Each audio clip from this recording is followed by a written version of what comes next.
Buenas noches, hermanos. Bienvenidos todos una vez más. Les voy a invitar a abrir sus Biblias en el libro de los Hechos.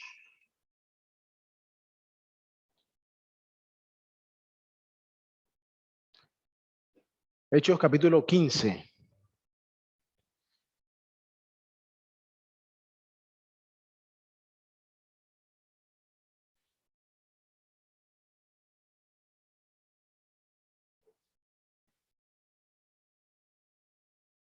Vamos a leer desde el versículo 1.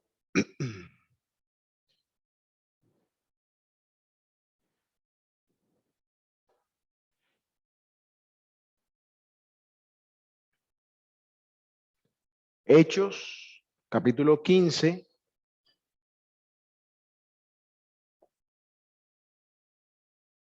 Desde el verso 1.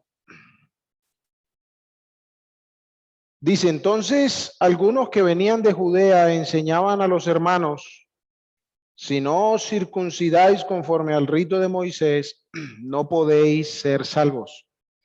Como Pablo y Bernabé tuviesen una discusión y contienda no pequeña con ellos, se dispuso que subiesen Pablo y Bernabé a Jerusalén y algunos otros de ellos a los apóstoles y a los ancianos para tratar esta cuestión.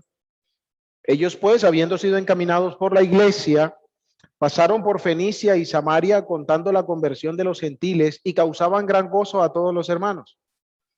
Y llegados a Jerusalén fueron recibidos por la iglesia y los apóstoles y los ancianos, y refirieron todas las cosas que Dios había hecho con ellos. Pero algunos de la secta de los fariseos que habían creído se levantaron diciendo: es necesario circuncidarlos y mandarles que guarden la ley de Moisés. Y se reunieron los apóstoles y los ancianos para conocer este asunto. Y después de mucha discusión, Pedro se levantó y les dijo: varones hermanos, vosotros sabéis cómo ya hace algún tiempo que Dios escogió que los gentiles oyesen por mi boca la palabra del evangelio y creyesen. Y Dios, que conoce los corazones, les dio testimonio dándoles el Espíritu Santo, lo mismo que a nosotros. Y ninguna diferencia hizo entre nosotros y ellos, purificando por la fe sus corazones. Ahora pues, ¿por qué tentáis a Dios poniendo sobre la cerviz de los discípulos un yugo que ni nuestros padres ni nosotros hemos podido llevar? Antes creemos que por la gracia del Señor Jesús seremos salvos de igual modo que ellos. Que el Señor nos bendiga por medio de su palabra, y les voy a invitar a orar una vez más. Señor y Dios, Padre de misericordia, Dios de toda consolación, grande, fuerte, temible, lento para la ira, grande en misericordia, amplio en perdonar, que te duele del castigo, el juez de toda la tierra, que no tendrá por inocente al culpable, que pagará a cada uno conforme a sus obras. A ti, Señor, elevamos nuestra voz en alabanza, en adoración, por tus muchos beneficios para con nosotros, por la grandeza de tu nombre, por tu majestad, por tu gloria. Santo eres tú como ningún otro, poderoso para salvar, el único Salvador. Gracias, Padre, porque como tú no hay otro. Cantábamos hace un momento, solo en ti hay gozo y salvación. Padre, acudimos en esta noche a tu presencia rogando, Señor, que tu palabra obre en el corazón de aquellos que están en tinieblas, que tu espíritu haga resplandecer la faz de Cristo en sus corazones, de manera que puedan venir a Él, que puedan rendir sus vidas a aquel que se entregó por nosotros. Rogamos, Señor, que conforme a tus propósitos y a tus muchas misericordias, nos uses como instrumento a los que a ti pertenecemos. Una palabra, un saludo, pero particularmente ahora, Señor, para que en este momento sea la dirección de tu Espíritu, con mi boca, de manera que sean tus palabras y que en todo y por todo sea tu nombre honrado, glorificado. Que reciba este bendito Salvador todo el honor digno de su nombre. Que en esta noche el gozo se apodere de los cielos y de aquellos que rindan sus vidas a Cristo Jesús, en quien oramos, en quien te agradecemos, por quien tenemos la libertad de acercarnos a ti, oh Dios. Amén. Muy bien. Hechos capítulo 15 nos está relatando unos eventos de la primera iglesia en cuanto al evangelio, y partiendo de allí, quisiera que resaltáramos unos puntos para nosotros en esta noche. No vamos a tratar de dilucidar toda la situación, pero vamos a ver algunas cosas que nos provean de contexto para las verdades que queremos comunicar. Dice la escritura en el versículo 1 que unos que habían venido de Judea enseñaban a los hermanos. Entonces tendríamos que decir que estos que venían de Judea llegaron a Antioquía. El evangelio se había extendido, el evangelio se había predicado en Antioquía, no en Antioquia, ese es departamento de Colombia, ¿cierto? En Antioquía, y muchos habían venido al Señor. Los gentiles estaban creyendo en el Señor. Los primeros convertidos fueron judíos. Hechos capítulo 2. Pero en la medida que el evangelio se fue extendiendo, muchas más personas vinieron a la fe. Muchas más personas podían ver en Cristo la suficiencia para su necesidad. Sin embargo, algunos de los judíos, viendo que sus costumbres eran violentadas, empezaron a desplazarse a todos estos lugares donde los gentiles estaban recibiendo la palabra de Dios para, como dice aquí, enseñar algunas cosas. Dice aquí que lo que estaban enseñando era que si no se circuncidaban, la circuncisión era un rito de la ley de Moisés, era un rito muy arraigado en la cultura judía, que venía de parte de Dios, pero que hablaba de un pacto antiguo que Dios había establecido específicamente con el pueblo de Israel.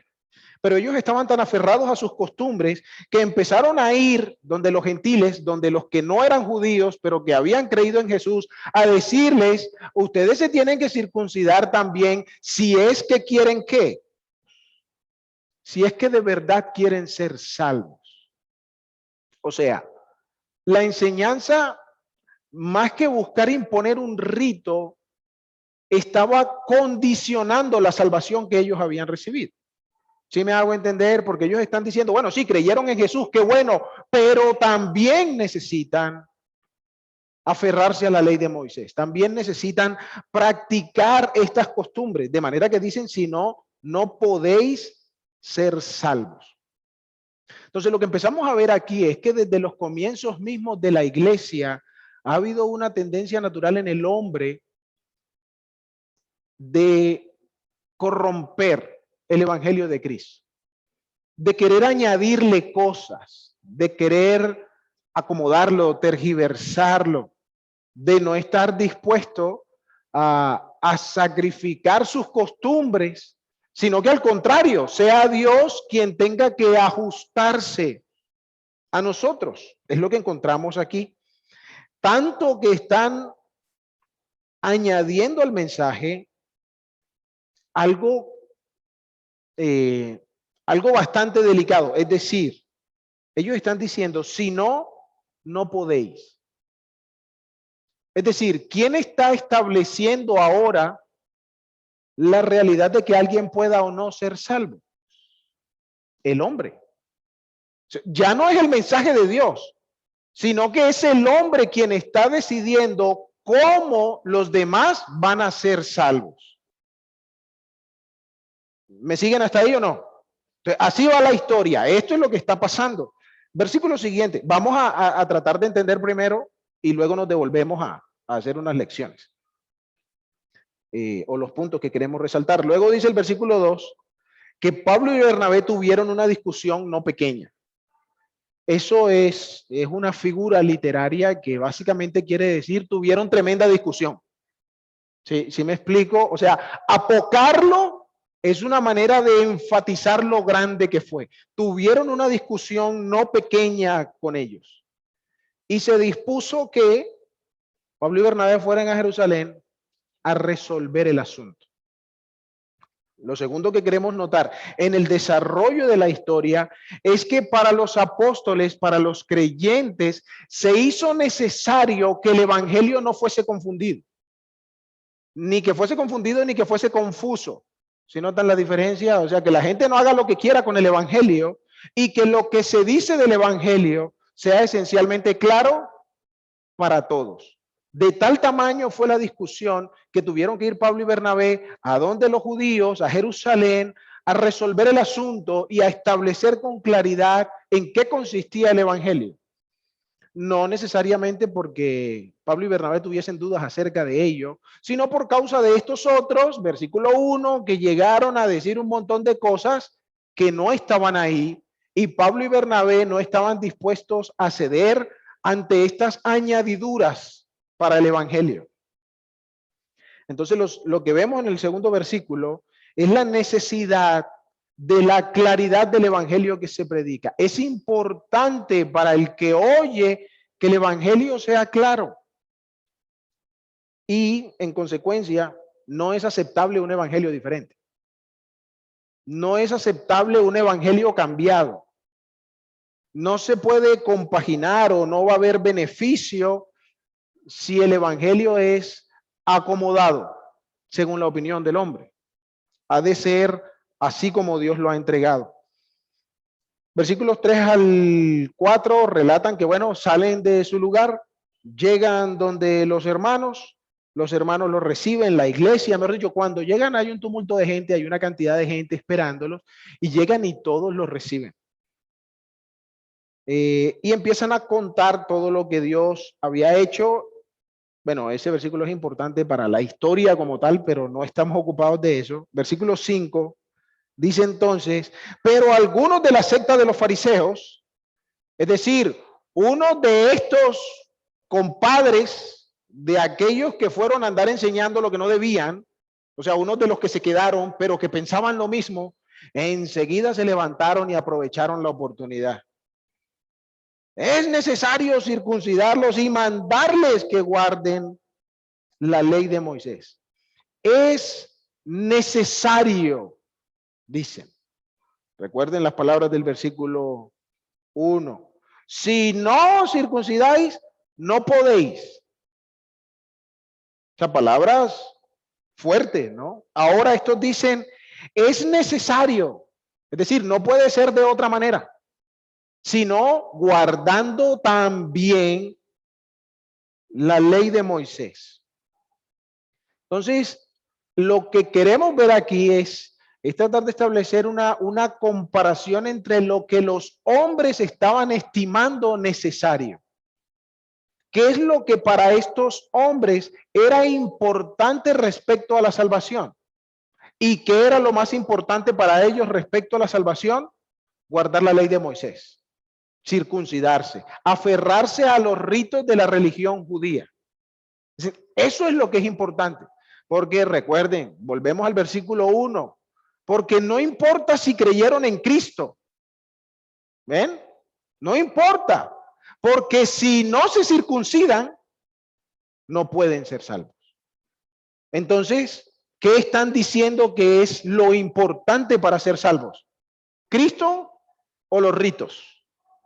Los ritos, no Cristo. Los ritos. Miren lo delicado de estas palabras. Ahora entendemos mejor por qué hubo una discusión tan grande entre Pablo y Bernabé y ellos.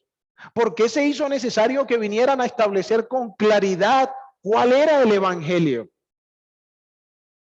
El evangelio está empezando, como decíamos antes, a ser distorsionado.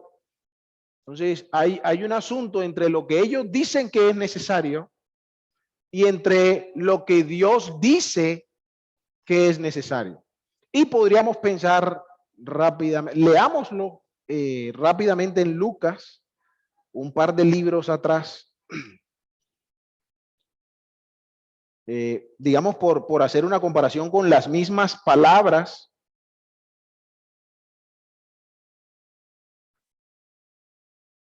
versículo 46.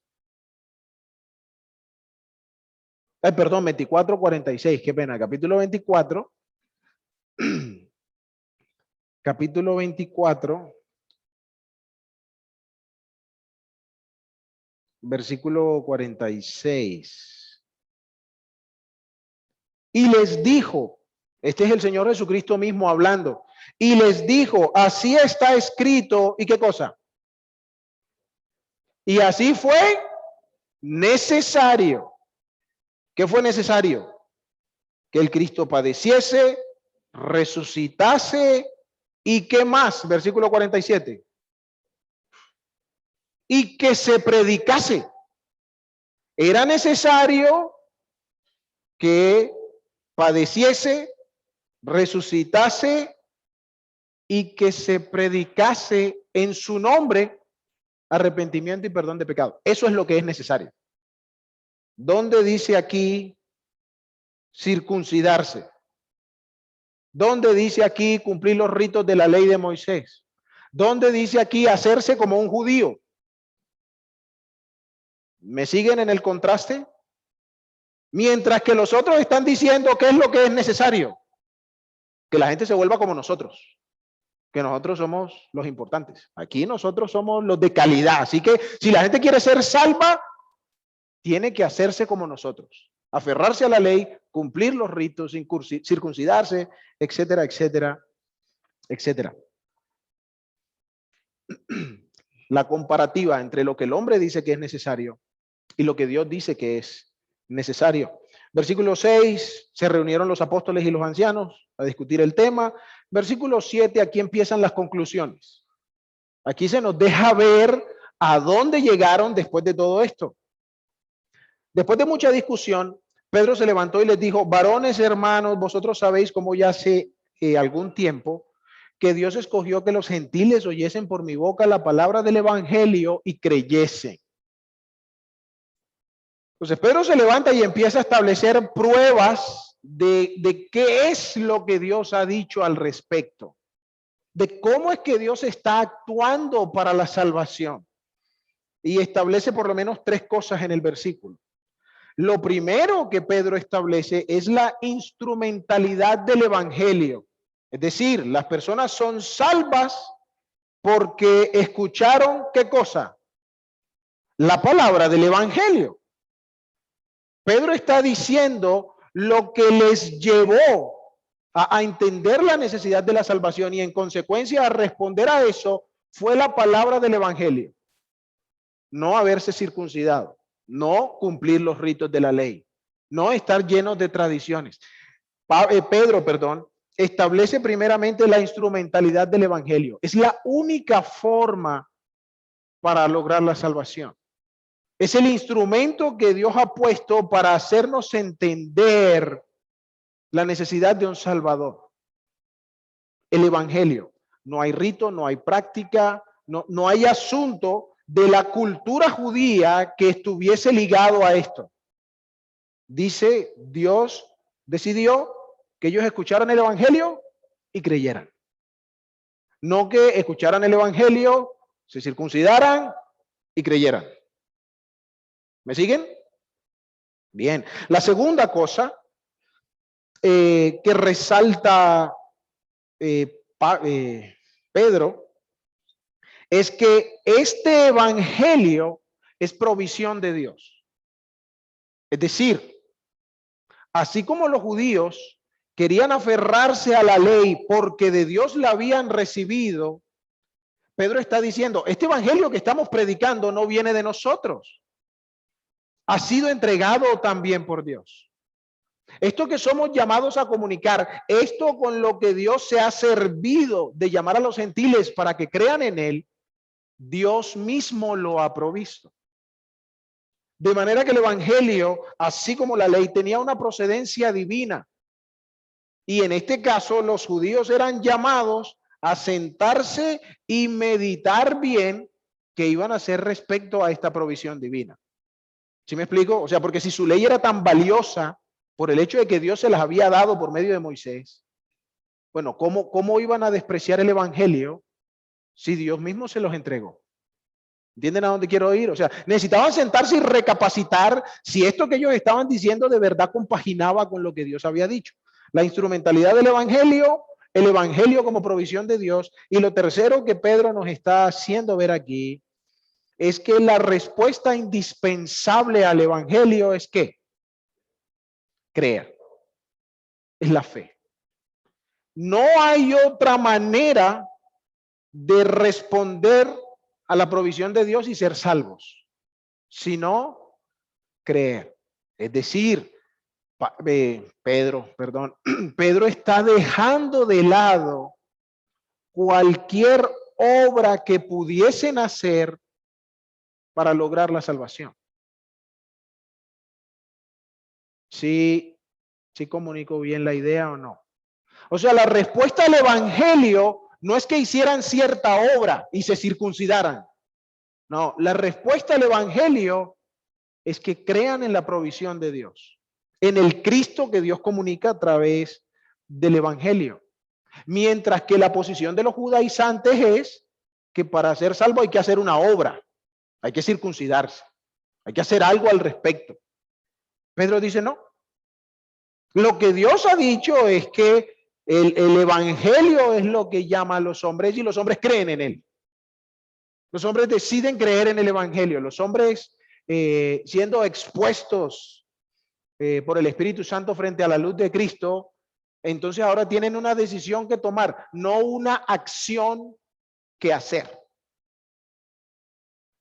no un rito que cumplir. Necesitan poner su confianza en aquel del cual habla el evangelio. Versículo 8 ahora. Y Dios, sigue Pedro dando su argumento, por así decirlo. Y Dios, que conoce los corazones, les dio testimonio o lo respaldó, es parte del sentido aquí, dándoles el Espíritu Santo lo mismo que a nosotros. Pedro ahora está resaltando aquí que Dios ha juzgado el corazón de ellos por encima de las obras. Es decir, Dios no les predicó el evangelio, bueno, a través de los apóstoles, ¿cierto? Pero Dios no les da el evangelio y está esperando a ver las obras que hacen. Dios les comunica su mensaje y está esperando que le crean. ¿Eso dónde sucede? ¿En nuestras manos? ¿En nuestros pies? ¿Hacia dónde vamos? No, eso sucede aquí dentro. Eso sucede en el corazón. El cambio que Dios está queriendo obrar en los hombres no está en hacerles hacer cosas diferentes. Es en que los hombres permitan que su corazón sea transformado.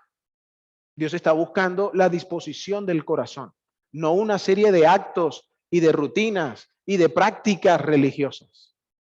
Dios está buscando un corazón y es lo que resalta ahora Pedro, que estos, habiendo creído, recibieron el testimonio de Dios, que fue el Espíritu Santo.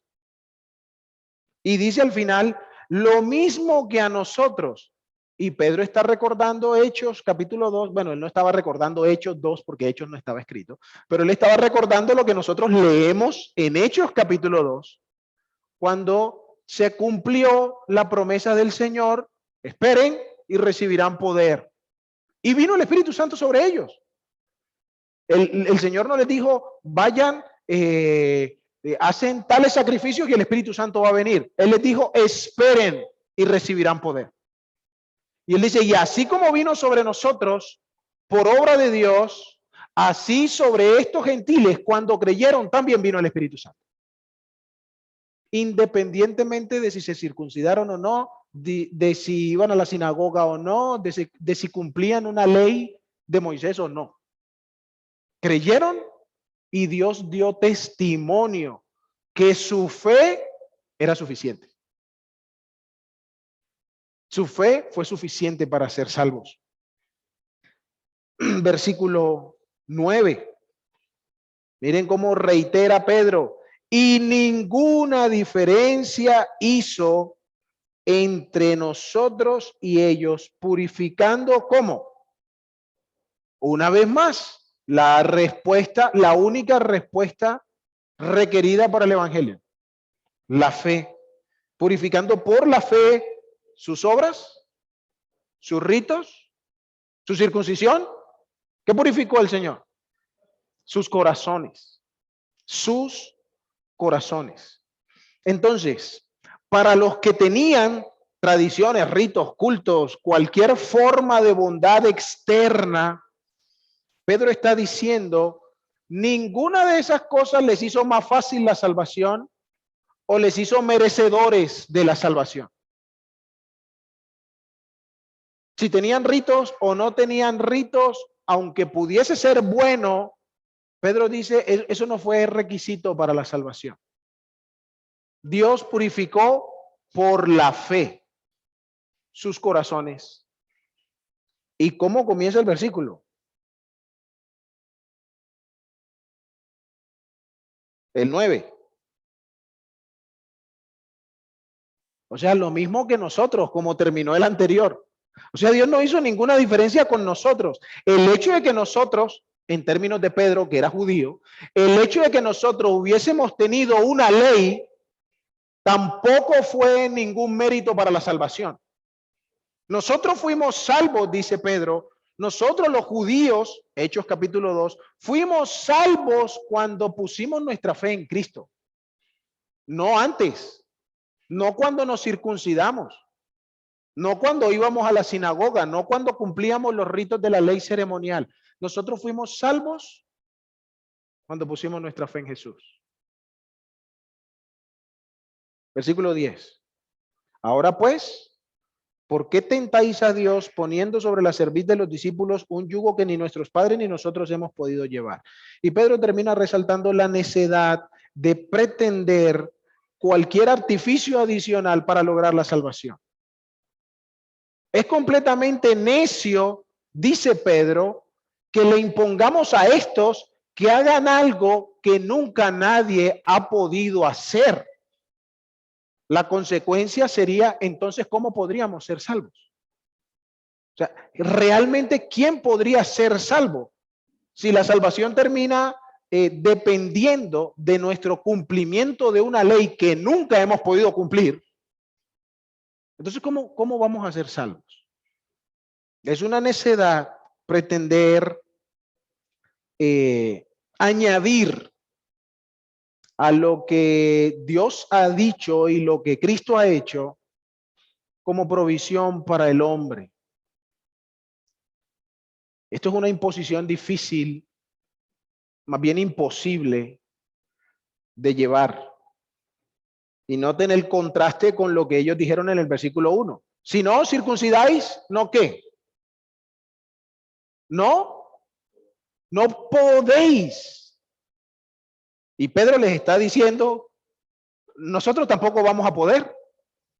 Sí me hago entender, porque Pedro está diciendo, nosotros nunca hemos podido cumplir esta ley. Nuestros padres nunca pudieron cumplir la ley. Entonces, nosotros también estamos en la olla porque no vamos a poder cumplir la ley. Si de eso se tratara. Versículo 11. Antes creemos que por la gracia del Señor Jesús seremos salvos de igual modo que ellos. Y lo último que resalta Pedro es que la provisión que el evangelio comunica es la gracia de Dios en Cristo. La provisión de Dios en el evangelio no está ligada a ninguna obra que ningún ser humano pudiera hacer. La provisión del evangelio es pura gracia. Es un bien, un beneficio, un favor al que no se puede acceder, que no se merece, que está lejos de nuestro alcance, pero que aún así se recibe. La provisión del evangelio no es pasar de ciertas costumbres a otras costumbres. La provisión del evangelio es un magnífico salvador en Cristo. De manera que Pedro está diciendo, lo máximo que el hombre podría hacer, si es que eso contara como obra, lo máximo que el hombre podría hacer es rogar por la gracia de Dios. Es acogerse a la misericordia de Dios, de un Dios bondadoso, que está dispuesto a otorgar perdón a los que no lo merecen. Pero por causa de Cristo, a Él le place hacerlo. La gracia de Dios es aparte de toda obra, rito, mérito que se pretenda hacer. Porque en esencia ningún rito tiene mérito. Ningún ser humano tiene mérito. La Biblia dice que lo mejor que nosotros podríamos hacer, nuestras justicias, son como trapos de inmundicia. Entonces no hay mérito en el ser humano. Además, si se tratara de hacer una obra que justificara la salvación, que me hiciera merecedor de la salvación, esa obra está muy por encima de los límites de la capacidad del hombre. ¿Por qué? Porque cuando nosotros miramos esa obra, ¿a quién vemos? ¿A quién vemos? Al Hijo bendito de Dios, al Santo, al Perfecto, encarnado, resolviendo ir a la cruz, a llevar un juicio que no le corresponde, a padecer todo el sufrimiento de aquellos que son genuinamente culpables, o sea, nosotros, para que en virtud de cómo esa obra satisface la justicia de Dios, estos merecedores de condenación puedan recibir el perdón. ¿Qué hombre sería capaz de hacer una obra como esa? ¿Entienden a dónde voy? Entonces, la obra que el hombre tendría que hacer para satisfacer a Dios está muy por encima de las capacidades del ser humano. No nos queda otra sino la gracia. Y gracias a Dios por su gracia. Reiteramos o nos devolvemos un momento a revisar algunas cositas. Versículo 1. Vemos cómo el evangelio empezó a ser pervertido. Hoy con el evangelio sucede lo mismo. El evangelio es objeto de tergiversación. El hombre quiere acomodar el evangelio, el hombre quiere adecuar el evangelio a sus necesidades o a lo que el hombre considera sus necesidades, porque el evangelio es perfecto para nuestra necesidad. Solo que para nosotros la salvación no parece ser una necesidad. Aún hoy, los hombres quieren acomodar el evangelio. Y no me estoy refiriendo a personas en particulares, en situaciones particulares. El hombre del común, cada uno de nosotros quiere acomodar el evangelio. Porque seguramente algunos de nosotros recordaremos que cuando se nos predicó el evangelio, tuvimos nuestras excusas para decir que no. No, es que mira, yo primero, ¿y qué es lo que estamos haciendo? Añadiéndole al evangelio lo que el evangelio no está diciendo. Estamos poniendo nosotros condiciones para el evangelio. Querido amigo, te invito a que no seas uno de esos. A que no seas como estos hombres, ni como muchos de nosotros al principio, buscando acomodar el evangelio a lo que nosotros queremos. El versículo 2, la necesidad de la claridad del evangelio nos enseña entonces que de la misma manera hoy, ningún otro evangelio será aceptable delante de Dios. Ninguna condición, por muy, no sé, genuina que tú y yo podamos pensar que sea, Dios no la va a recibir. El evangelio de Dios es lo que es. Y si queremos ser salvos, necesitamos abrazar el evangelio de Cristo tal como es. Sin colocarle nuestros detalles. Dice Pablo en Gálatas que cualquiera que comunica un evangelio diferente sea maldito. Esté bajo maldición. Seguramente ninguno de nosotros quisiera una cosa semejante, ¿cierto? Versículo 5, cuando comparábamos lo que ellos decían que era necesario con lo que Dios decía que era necesario, lo necesario es sinónimo de lo ineludible, de lo que es requerido, de lo que no se puede cambiar, de lo que no puede ser de otra manera. Si realmente quieres tener certeza y esperanza respecto al perdón de tus pecados, es necesario abrazar el evangelio de Dios. El evangelio que habla de un Cristo padeciente, resucitado y que ahora en su nombre otorga perdón de pecados a todos los que creen en él. Es necesario apegarte al evangelio de Dios y no a cualquier otra forma, rito, costumbre. Es que yo hago esto, es que yo hago buenas obras, yo no soy un mal tipo. ¡Qué bueno! Moralmente hablando. Pero delante de Dios son trapos de inmundicia y necesitas el evangelio. Necesitas el evangelio.